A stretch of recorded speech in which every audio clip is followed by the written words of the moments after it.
Tahukah Anda, dahulu lobster dianggap sebagai makanan orang miskin atau makanan kucing. Tapi kini lobster berubah menjadi makanan mewah berharga mahal. Fakta Data menghadirkan perubahan nasib lobster. Dahulu lobster dianggap sebagai makanan murah. Hewan yang masuk dalam keluarga krustasea ini mendapat julukan yang cukup buruk, yaitu kecoa laut.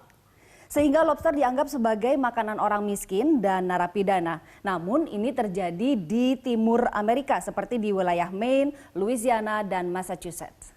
Fakta Data mengajak Anda mundur ke tahun 1600-an. Pada tahun 1662, Gubernur Plymouth yaitu William Bradford mengungkapkan permohonan maafnya kepada budak yang didatangkan untuk menggarap perkebunan di wilayahnya. Mengapa permohonan maaf disampaikan? Karena sang gubernur hanya bisa menyajikan lobster dan juga air putih. Untungnya para pekerja kebun mau menerimanya. Sementara di Massachusetts, pekerja berdemonstrasi dan menuntut agar jatah lobster yang diberikan sebanyak 7 hari seminggu dikurangi hanya 3 kali seminggu saja. Rupanya mereka sudah muak makan lobster. Pada awal 1940-an, lobster yang berlimpah mulai dikemas menjadi makanan kaleng. Namun karena reputasinya, publik menjadikannya sebagai makanan kucing atau bahkan umpan untuk memancing. Dan para petani menghancurkan lobster untuk disebar di lahan mereka sebagai pupuk. Kehadiran kereta api yang menghubungkan daratan Amerika Serikat pada tahun 1800-an secara perlahan mengubah nasib lobster. Perusahaan jawatan kereta api mulai menyajikan lobster kepada para penumpang yang berasal dari kawasan atau daratan Amerika bagian barat. Dan di luar dugaan, ternyata para penumpang menyukainya. Sehingga ternak lobster mulai dilirik. Bibit lobster yang berharga $1 Amerika bisa menghasilkan harga jual hingga $5 Amerika. Masuk ke dekade 50-an seiring dengan meningkatnya pamor lobster di belahan barat Amerika Serikat. Belahan timur Amerika juga tidak mau kalah dan memiliki lobster yang berlimpah. Mereka mulai merayakan lobster. Seperti misalnya di Maine yang dikenal sebagai daerah penghasil lobster dan juga pemasok 85% lobster di Amerika Serikat. Setiap minggu pertama Agustus, pemerintah Maine menggelar Maine Lobster Festival. Di pelabuhan dan pantai berjejer tenda-tenda yang menyajikan menu utama aneka olahan lobster. Tidak kurang dari $500.000 Amerika dihasilkan oleh festival ini.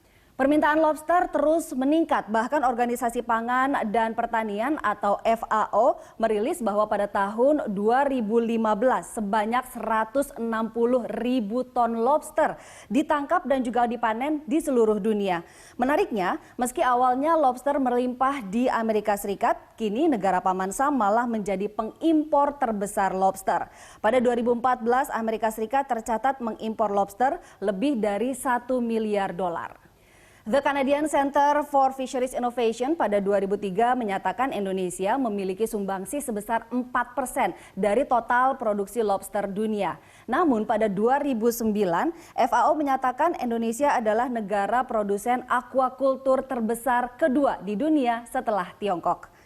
Aquaculture termasuk ikan, moluska, krustasea, rumput laut, hingga teripang dan invertebrata. Sayangnya saat ini ekspor lobster Indonesia terus menurun. Desember 2015 lalu, Menteri Kelautan dan Perikanan Susi Pujiastuti menyatakan ekspor lobster Indonesia pernah mencapai angka 6.000 ton per tahun. Namun kini angkanya hanya sekitar 300 ton saja. Meski saat ini ekspor bibit lobster sudah dilarang, namun tetap saja ada penyelundupan.